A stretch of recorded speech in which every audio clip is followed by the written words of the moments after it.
Salam jumpa kembali dalam kasih Kristus dalam renungan harian GKI Kuitang hari ini bersama saya Pendeta Lindawati Niman. Hari ini kita akan merenungkan firman Tuhan dari kitab Lukas pasal 2 ayat 8 sampai 14. Kita masih ada dalam minggu-minggu Natal ya.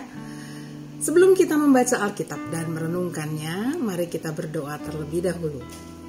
Ya Bapa, terima kasih karena Engkau begitu baik buat kami yang selalu menguatkan kami dalam memotivasi dan mengisi kehidupan kami dengan kekuatan yang dari Tuhan.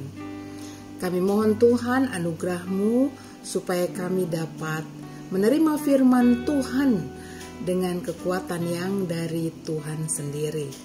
Di dalam nama Putra-Mu Yesus Kristus kami berdoa. Amin. Sahabat Kristus, inilah Lukas pasal 2 ayat 8 sampai 14. Demikian firman Tuhan. Di daerah itu ada gembala yang tinggal di padang menjaga kawanan ternak mereka pada waktu malam. Tiba-tiba berdirilah seorang malaikat Tuhan di dekat mereka dan kemuliaan Tuhan bersinar meliputi mereka dan mereka sangat ketakutan. Lalu kata malaikat itu kepada mereka, "Jangan takut. Sebab sesungguhnya aku memberitakan kepadamu kesukaan besar untuk seluruh bangsa. Hari ini telah lahir bagimu juru selamat, yaitu Kristus, Tuhan di kota Daud. Dan inilah tandanya bagimu.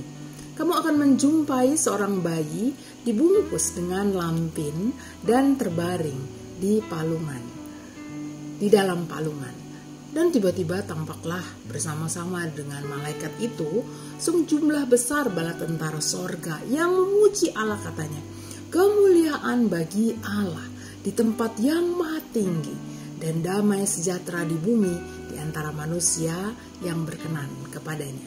Demikianlah firman Tuhan. Berbahagialah tiap orang yang suka merenungkannya dan yang memelihara dalam kehidupannya sehari-hari. Sahabat Kristus, pernahkah kita merasa bahwa tubuh ini sepertinya tidak ada semangat ya? Waktu kita bangun harus berjalan atau mungkin harusnya olahraga dan mengerjakan berbagai macam tugas. Pernah suatu hari saya merasa demikian berat dan lemah ya Bapak Ibu. Apakah saya flu? Saya bertanya. Jawabnya tidak. Apakah saya sakit? Sepertinya tidak. Dan sahabat, seringkali kita mengalah pada keadaan itu yang membuat kita jadi tidak mau bergerak. Alasannya bisa muncul begitu saja sebanyak 1001 macam alasan.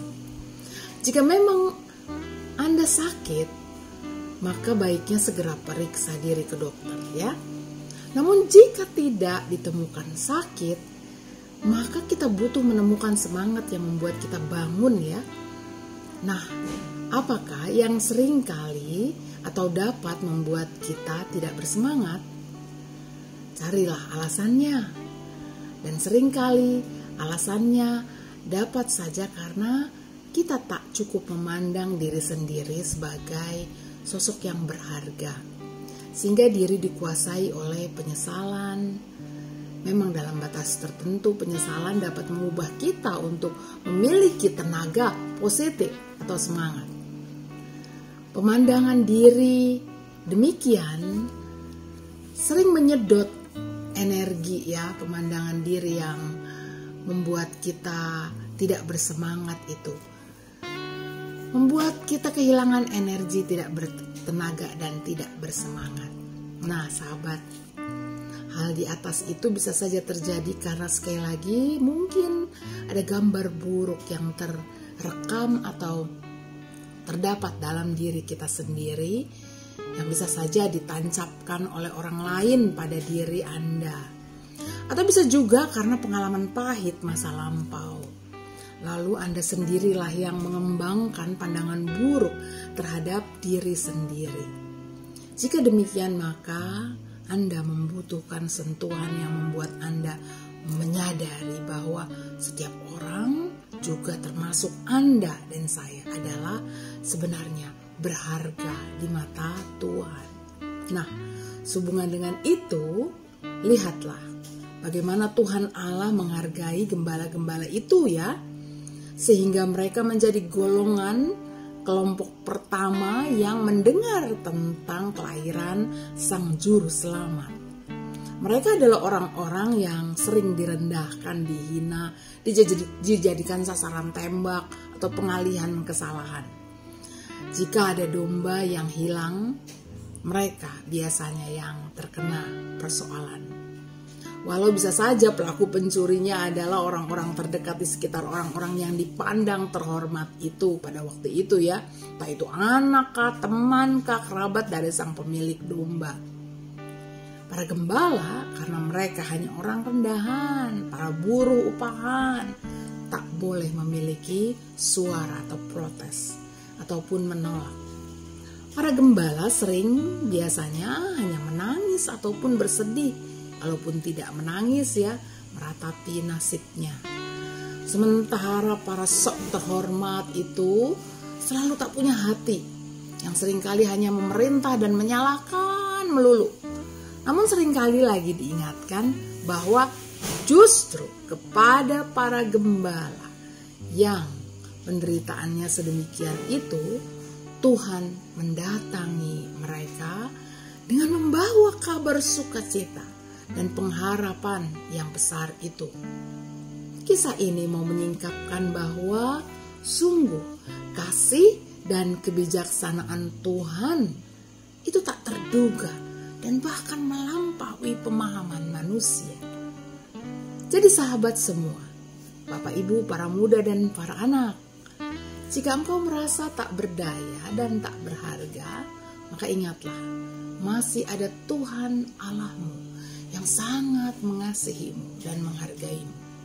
Perlakuan buruk sesamamu atau pengalaman buruk masa lampaumu tidak sebanding dengan kasih dan pengorbanan Tuhan Yesus bagimu.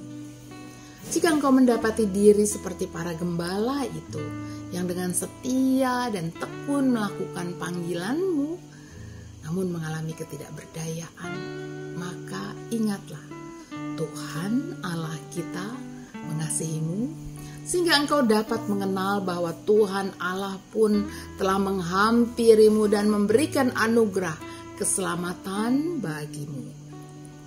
Bukankah perbuatan Tuhan Allah bagimu itu sungguh istimewa dan luar biasa? Nah, bersoraklah dan bersukacitalah. Sahabat Kristus, kiranya mulai hari ini dan seterusnya, hidup kita dipenuhi ungkapan syukur dan sukacita.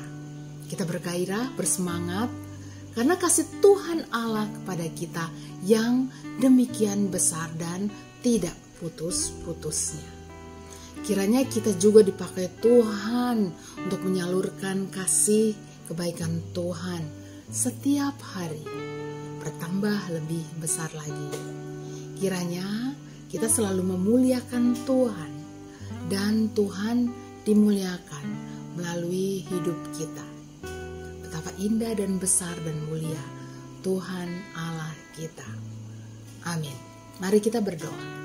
Tuhan, terima kasih, sempurnakanlah firman yang sudah kami dengar ini, supaya membawa kebaikan untuk kami yang mendengarkan dan merenungkannya ini, dan juga untuk setiap orang yang ada di sekitar kami.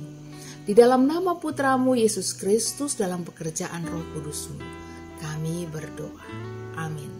Sahabat Kristus, sampai jumpa lagi. Tuhan memberkati.